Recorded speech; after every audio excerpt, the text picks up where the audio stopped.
Violence was top of mind this holiday weekend with the tragic shooting at the 4th of July parade in Highland Park, Illinois. This mass shooting comes just days after limited gun legislation was passed into law.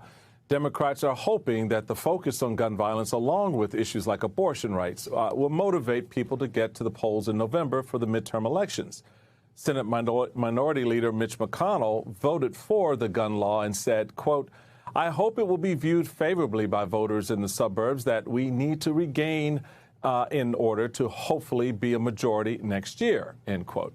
McConnell's looking to make the midterms a referendum on President Biden, focusing on inflation and high gas prices, while a majority of the Republican Party still supports former President Trump.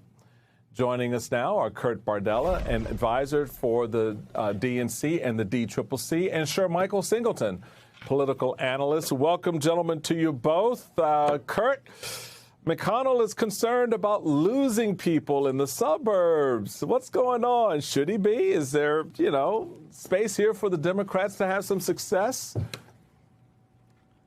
Well, it turns out having children and families being shot at with automatic assault rifles isn't really a winning strategy in the suburbs. Let's see, we have concerts, parades, churches, nightclubs, schools, grocery stores, the list of places that you can't go without worrying about being shot at by somebody who purchased a firearm legally, who doesn't do anything that is in any way illegal until they pull the trigger and there's mass casualties. Continuing to go out there and say after tragedy, after tragedy, after tragedy, that guns aren't the problem, that automatic assault rifles aren't the problem, that it's just mental illness that, by the way, we don't want to do any funding for ever, and that seems to only happen in the United States of America and nowhere else in the world. That's not going to work, and Republicans are running very dangerously close to just pissing away this election, because at the end of the day, gas prices will fall. Inflation will take care of itself one way or the other. But you know who doesn't have to worry about gas prices or inflation? Dead people. Yeah, good point. So, Shermichael, you and Kurt both used to hang with the brother in the party. Now you guys are standing out looking in. I understand. Just leave. Just let me by the doorstep, trying to keep the lights on. But there is a new NPR Marist poll that shows Democrats currently having an advantage over the Republicans, 48 to 41% among registered voters in the congressional generic ballot question. Their advantage has slightly widened from 5 points in May after the leaked draft of the Roe versus Wade decision. So there are a lot of pundits out there who are saying for some time that the Republicans will take the House and the Senate because of the economy. But I'm part of a minority group that believe that Democrats really still have a little bit more advantage there. What's your take? Are you seeing this shift among voters right now that could actually wind up biting Republicans in November as opposed to serving them up the wonderful plate of congressional power that they want? Yeah, I think it depends on two factors. I think it depends on how Democrats articulate the importance of what happened January 6th and how relevant they make that messaging leading up to November. I also think it depends on what type of a response we see from the president, from the Fed chair, and what articulation Democrats make to the American people about what their plans are to help the country writ large get through the economic hurdles that we're currently going through and that we're likely to experience, as most economic and financial analysts have predicted things are going to get a lot worse over the next couple months. So I think if they can figure out those two things, then I certainly do believe that they can maintain some type of a competitive edge, if you will, going into November and arguably maybe even beyond.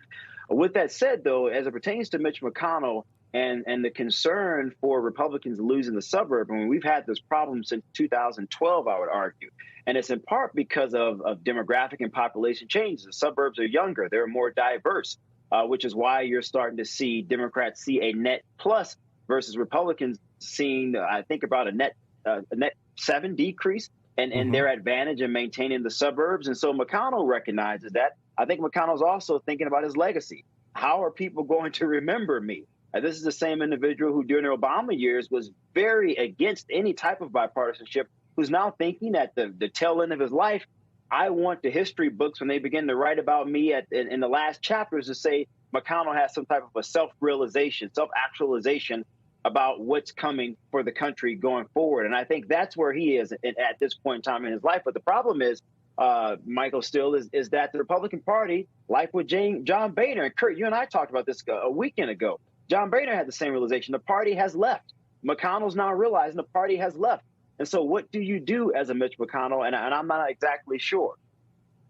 And it appears the party has left with the guy who showed up at the dance, unkempt, unprepared, and that everybody would ill-advise they go out with, because it seems now that Trump is yet again dancing with the idea of running for president in 2024, Shermichael. He's looking at possibly announcing a run as soon as this month, even while the January 6th hearings are still going on. He still enjoys a great deal of support, more than a majority of support among your former Republicans, my current Republicans. How do you see this playing out, and what is this popularity, even though it may be waning in some pollings that are out there, what does that potentially say as well?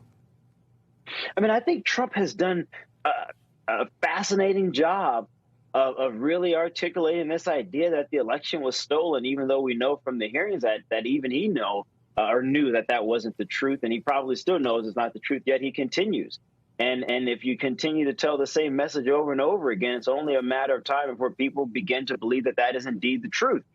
I think the greatest person who has much to gain out of this is Ron DeSantis. I've talked to so many former Republican colleagues who are still strategists and operatives, even some who work on the Hill, who are hoping Donald Trump doesn't run in 2024, because they are concerned if he does run, then you give Democrats exactly what they need, despite whatever's going on in the country, to say, you may not like the way things are, you may not like how we've handled certain things, but you don't like that guy more, so vote for us. And they believe that that's a winning and an effective strategy for the other side.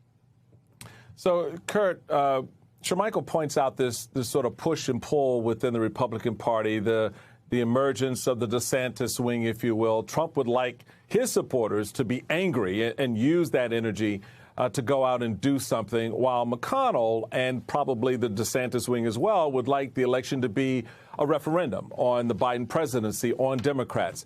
How do you see this playing out starting with the November elections and then moving certainly into the presidential cycle in 23-24? Listen, Kevin McCarthy, Mitch McConnell, Ron DeSantis, every single Republican on the ballot in 2022, they are hoping beyond hope that Donald Trump does not announce formally his candidacy for the presidency in 2024 right now. We all know when Donald Trump's involved, it's all about Donald Trump. He's incapable of stepping outside of himself and putting other people's priorities forward. We saw what happened in the Georgia special elections last year. He basically delivered those 2 seats to the Democratic Party by keeping and making it all about him.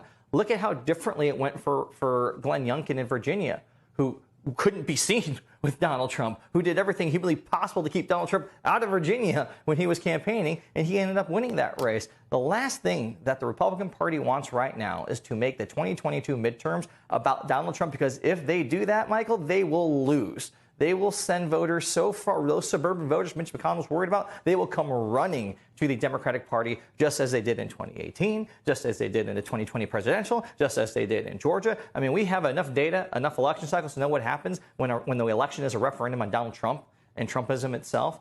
Republicans lose. So, I don't have any doubt, though, that with Trump watching this Ron DeSantis wing rise, watching Ron DeSantis rise in the polls, that he is losing his mind. He is ready to announce. He will go to Ron DeSantis' house next door and announce his candidacy to the Senate, because we know this guy's petty like that. Michael, I don't envy you. It's like, I don't envy the Republican Party right now having to deal with this guy who's, as I have said, he's got the impulse control of a freaking toddler.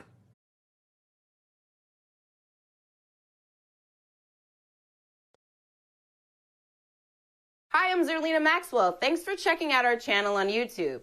You can see more from Zerlina by clicking any of the videos on this screen, and make sure you subscribe below to stay up to date on the day's biggest stories. Thanks for watching.